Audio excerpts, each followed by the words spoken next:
Hi guys, today we're going to be working on page 247 and 248. The title of this lesson is Chapter 13 Review. We are now done with Chapter 13. I'm going to also send you a study guide to prepare for our English test, which will be on Thursday. This English test will be in Socrative, and the code for that will be ALKS Thursday, since it's Thursday that you will be taking it. I'm going to move quickly through this review. We're going to do it all together, and I've only got so much time to complete this, so we're going to move quickly. So it says underline all the adjectives, including articles, demonstratives, and proper adjectives. Draw an arrow to the noun that each adjective describes. Well, I've done the first one here for you. Helium tells me what kind of balloons. Helium describes balloons. So the adjective is helium, and it is describing balloons. That's why we're drawing the arch to the word balloon. So helium balloons travel in atmospheric layers. Atmospheric describes the layers. So atmospheric is the adjective that I underlined, and it describes the layers. To monitor the weather. The is an article. It is an adjective, but it's entitled article. Article, and it describes the word weather. An article, remember, is the, and.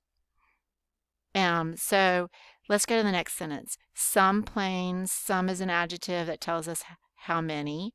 So it tells me how many planes, some planes, are useful for gathering information about current conditions. What kind of conditions? Current conditions. So we're going to underline current, and we're going to draw an arrow to conditions. Number 3, these instruments, these. This is a demonstrative. You will have this on your study guide in preparation for the English test as well. So these points to instruments. And these instruments recorded this. This is a demonstrative, and it's this weather.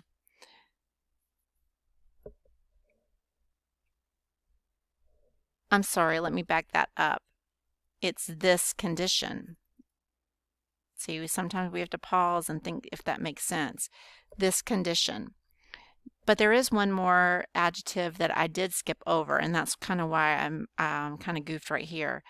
Weather. Weather condition. Okay, because this condition and weather condition, both of these adjectives point to condition. Okay, so let's go to section B.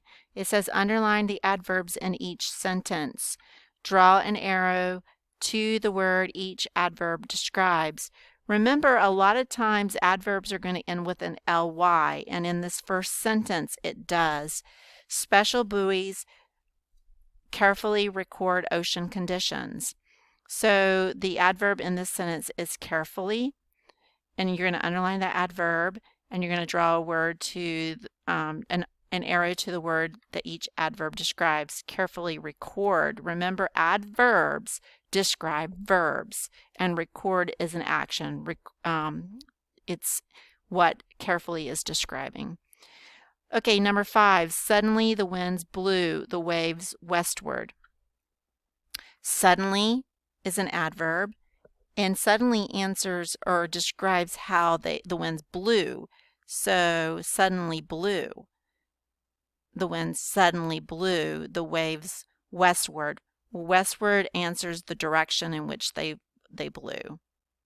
Okay, so westward also describes blew. So let's go to number 6. God brought Uncle Marvin and his family home safely. All right, so remember, we're looking for adverbs in here, and remember, adverbs describe verbs. Well, the verb that I see in this sentence is brought. God brought Uncle Marvin and his family home safely. He brought them home. So home tells me the direction that they were brought, and safely. And I'm going to kind of make this one go right here. Okay, so safely. So the two adjectives, oops, I did not underline them, home and safely. So let's go to section C, sorry. Label the sentence patterns SV, which means subject verb, or SVDO, which means subject verb direct object, or SLVPA, which means subject linking verb predicate adjective, and then diagram the sentence. Well, we're going to just identify the sentence as we're diagramming it. Here we go. Meteorologists constantly record the temperatures. So who is the subject? Meteorologist.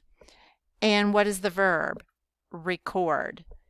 And does it answer a question about what it records? It does. It tells us that meteorologists constantly record what? Temperatures. So this would be a direct object. How would you diagram that? You would write meteorologists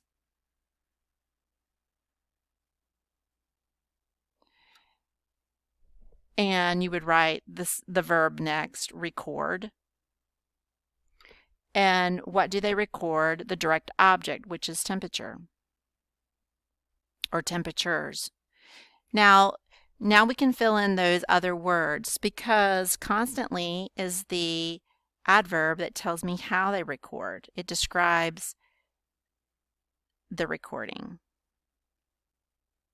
Well, I just misspelled this real quick.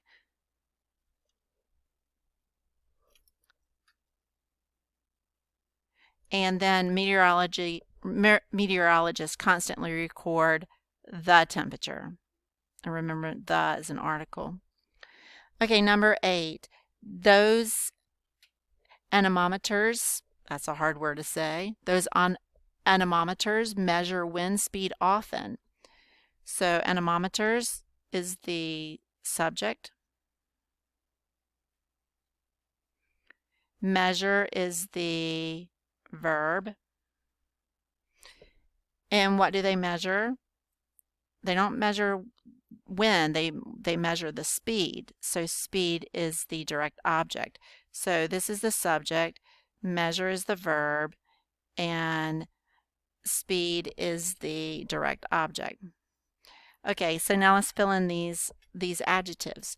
Those anemometers. Often is your adverb. Often measure. And then wind would be your adjective, wind speed. So number 9, a small parachute is helpful. What is your subject? It's not small. It's not it's parachute. Parachute.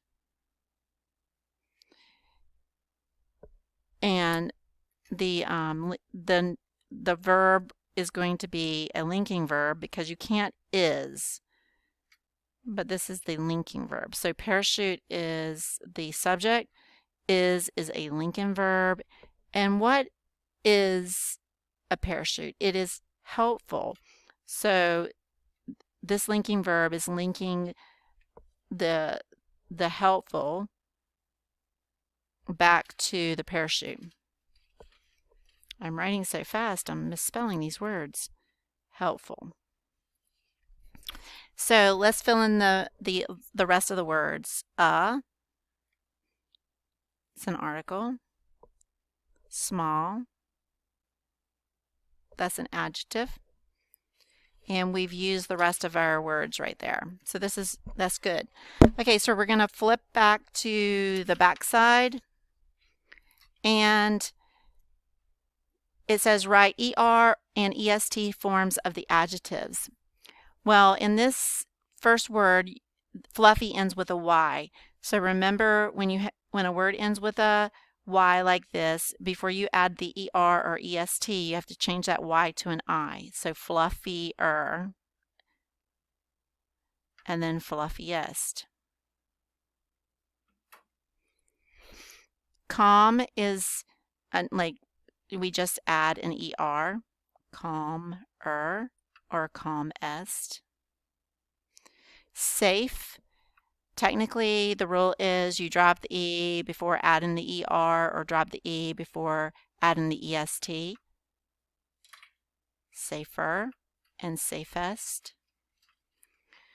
And in the word flat, this has got one vowel in it before the last consonant, so the last consonant would be doubled. A lot of you had a problem with this last week, forgetting to double that last consonant. Okay, so number 14 through 20, it says underline the correct adjective or adverb. A northerly breeze often results in cooler or coolest temperatures than a southerly breeze. It would be cooler. There's only two things that you're comparing here. Number 15, our local weather station has the more accurate or most accurate forecast in our state. Well, in your state, there's probably a whole lot of weather forecasts going on, so it would be most accurate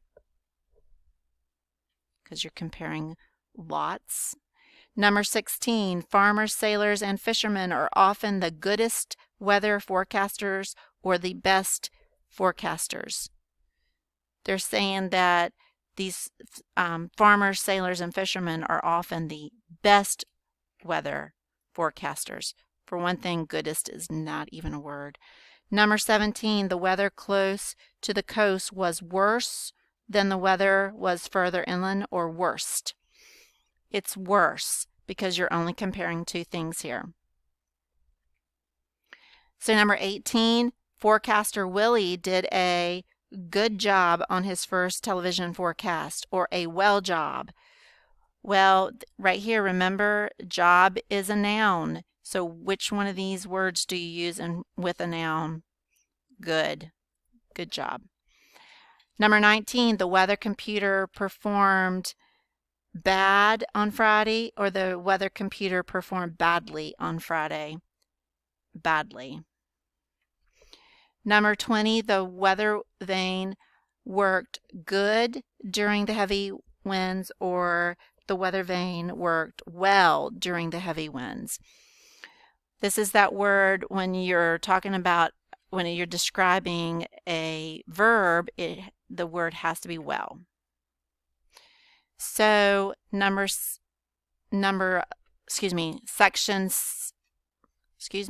section F, it says circle the conjunction in each sentence, underline the words joined by the conjunctions, and then write in the blanks what is being connected.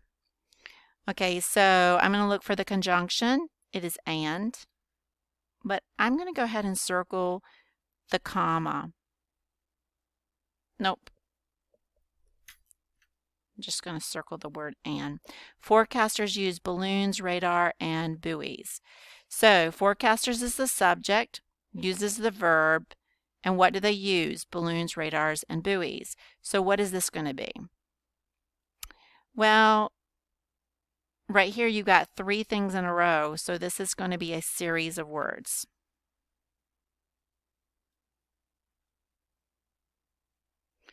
And then number 22, you need nails and wood for a weather vane. Here's the conjunction and.